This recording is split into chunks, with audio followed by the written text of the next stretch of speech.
연중 제23주일 복음과 강론 말씀입니다. 마르코복음 7장 31절부터 37절까지의 말씀입니다.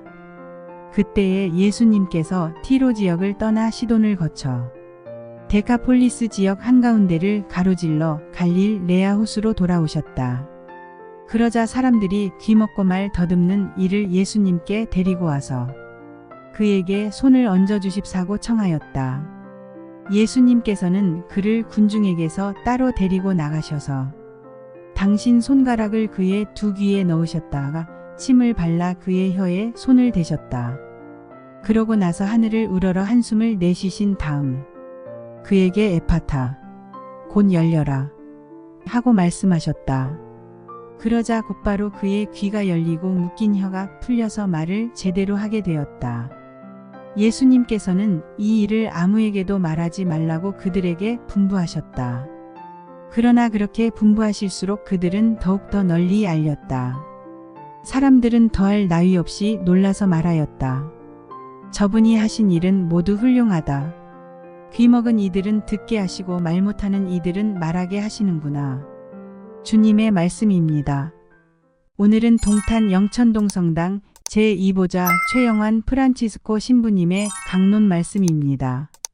우리 중고등부 친구들 사랑합니다.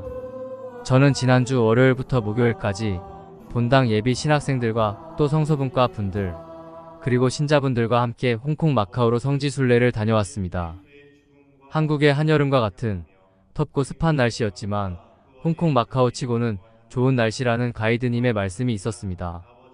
성지순례 안에서 우리 성당의 주보 성인이신 김대건 안드레아 신부님의 발자취를 따라 걸을 수 있었습니다. 제가 저번 주 미사 시간에 성지순례단을 위해서 기도 부탁드린다고 했었는데 여러분들께서 얼마나 기도를 열심히 해주셨으면 태풍이 오기 전에 다행히 비행기를 타고 돌아올 수 있었습니다. 다시 한번 기도로 함께 주신 주임 신부님과 보좌 신부님 그리고 모든 신자 여러분들께 감사드립니다. 중고등부 친구들이 하도 강론이 길다고 그래서 오늘은 짧게 해보려고 노력해 보겠습니다. 신부님이 하는 질문에 우리 중고등부 친구들이 대답을 잘 못했지만 그래도 이렇게 열심히 대답해 주셔서 감사합니다. 그런데 문제는 지금 이 순간 어떻게 기억을 한다 할지라도 우리는 저 성당문을 나가면 다 잊어버리곤 합니다. 내가 뭘 들었지? 라고 하면서 이렇게 생각하기도 합니다. 아, 오늘의 강론은 참 좋았어. 근데 뭐였더라?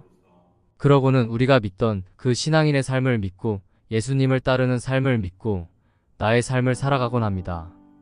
사랑하는 형제 자매 여러분, 그리고 우리 중고등부 친구들, 우리가 지금 이 순간 이 자리에 앉아있는 이유가 무엇이든 상관없습니다.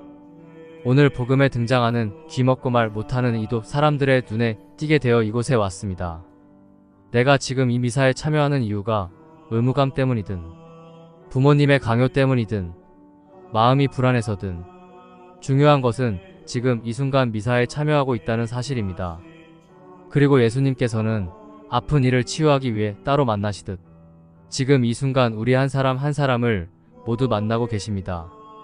혹 어려운 것은 없었는지 아픈 곳은 없었는지 나의 몸과 마음을 어루만져 주시며 나를 낫게 하십니다. 지금 이 순간은 나와 예수님이 만나는 소중한 시간이고 나를 치유해 주시는 순간입니다.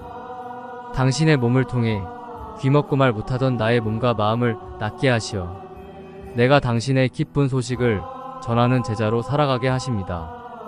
오늘 나의 눈과 마음을 열게 하시어 고쳐주시는 예수님을 믿고 예수님을 따르는 제자로 예수님이 하시고자 하는 일, 기쁜 소식을 세상에 전하는 제자로 살아가시길 바라겠습니다.